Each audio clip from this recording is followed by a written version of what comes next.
Blast के लिए detonating material का इस्तेमाल किया गया था। मौके से फॉरेंसिक टीम को पतले तार मिले हैं, जिसका इस्तेमाल आतंकी डॉक्टर उमर मोहम्मद ने विस्फोट तैयार करने में किया होगा। इस बात का आकलन किया जा रहा है। कुछ लोग तो यह भी मान रहे हैं कि पार्किंग में यह जब तकरीबन 3 घंटे तक रहा था, हो सकता है कि उस वक्त उसने डेटोनेटर तैयार किया हो। हालांकि जांच के बाद जब फॉरेंसिक की टीम जांच करी तो सूत्र बता रहे हैं कि वहां पर डेटोनेटर जैसा कुछ नहीं मिला।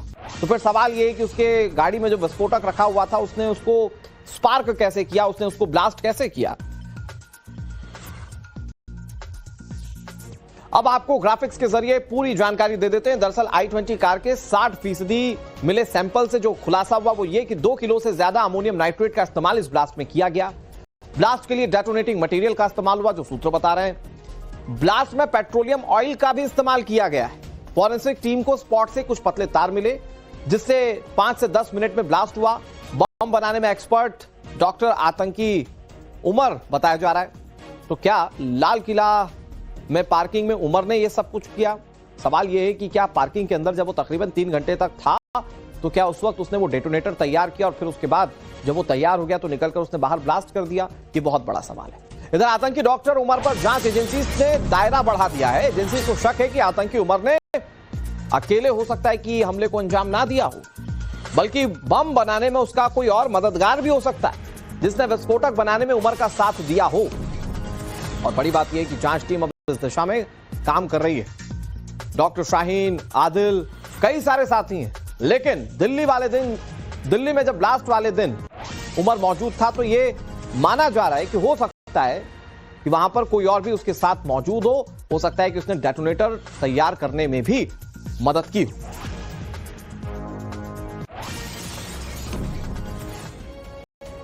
दिल्ली ब्लास्ट पर एक हीट थ्योरी भी सामने आ रही है। वो हीट थ्योरी क्या है, मैं आपको ग्राफिक्स के जरिए समझाने की कोशिश करता हूं। विस्फोटक को गाड़ी के अंदर बैग में रखा गया।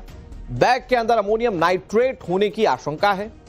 हीट बढ़ने यानी कि गर्मी बढ़ने के लिए 3 घंटे गाड़ी घुमाई गई। हीट बढ़ने से विस्फोटक में दबाव बना, ऐसा माना जा रहा है। पार्किंग में बैठकर फर्टिलाइजर केमिकल मिलाया गया, पूरी तरह से धमाके के लिए तैयार किया गया। धमाके की तैयारी के बाद पार्किंग से गाड़ी को निकाला गया। ब्लास्ट के लिए डेटोनेटर डिटेक्शन किया गया। जांच टीम इस थ्योरी पर जांच कर रही है, जो सूत्र बता रहे हैं, और यह पता किया जा रहा है कि वो कौन से ब्लास्टिंग पार्टिकल्स थे जो इस्तेमाल किए गए थे। अभी तक अमोनियम नाइट्रेट की बात तो सामने आ रही है, लेकिन उसे डेटोनेट कैसे किया गया, यह बड़ा सवाल है। इधर जांच एजेंसी हीट थ्योरी पर ही जांच क्यों कर रही है, अब मैं आपको इसकी जानकारी भी देता हूं। ज्यादा हीट होने से विस्फोटक में दबाव बनता है। केमिकल मिलाते ही धमाके के लिए वो तैयार हो जाता है। बम धमाके के लिए डेटोनेटर की जरूरत पड़ती है। धमाके के लिए आखिरी समय में इस्तेमाल इसे किया जाता है। डेटोनेटर विस्फोटक में चिंगारी सप्लाई का काम करता है। चिंगारी डिटेक्ट होते ही जोरदार धमाका हो जाता है।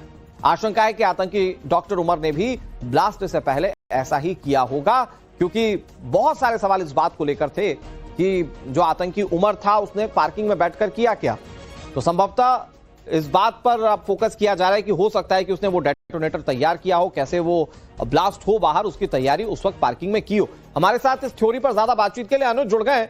अनुज, ये हीट थ्योरी एक बार जरा दर्शकों को समझाइएगा कि गाड़ी पहले दिल्ली में घुमाई जाती है, फिर उसके बाद गाड़ी को पॉज कर लिया जाता है तकरीबन 3 घंटे के लिए, और फिर उसके बाद वो निकलकर ब्लास्ट कर देती है। ये हीट थ्योरी कितनी ऑथेंटिक दिख रही है जो सूत्र बता रहे हैं?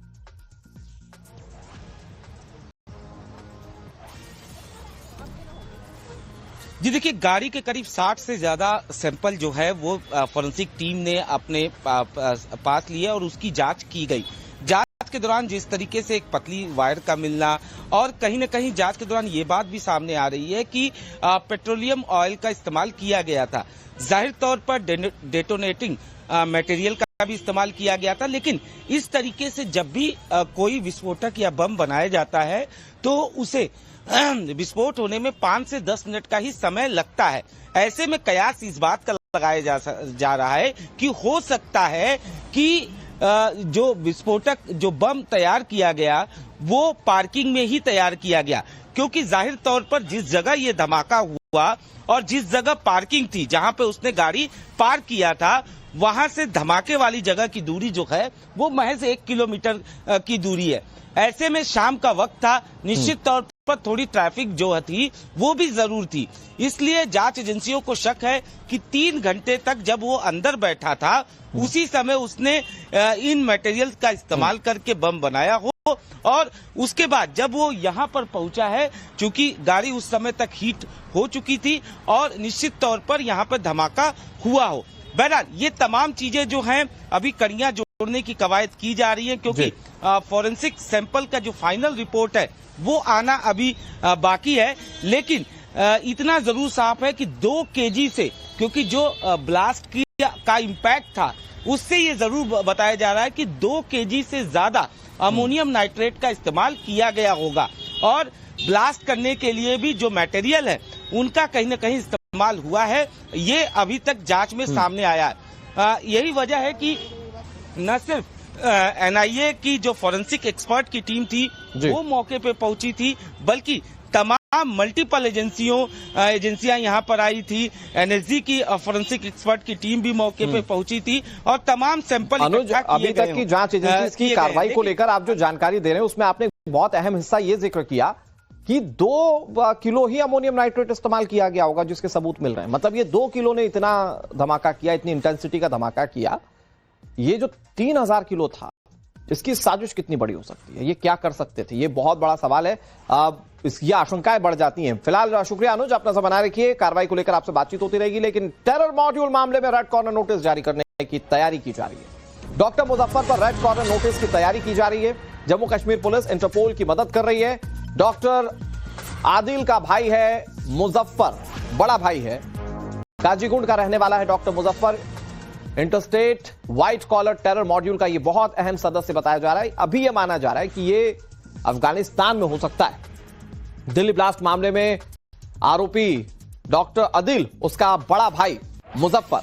हालांकि ये मुजफ्फर नाम लगातार इस आतंकी मॉड्यूल में इस्तेमाल किया जाता रहा और अब इसकी जांच तेज कर दी गई है।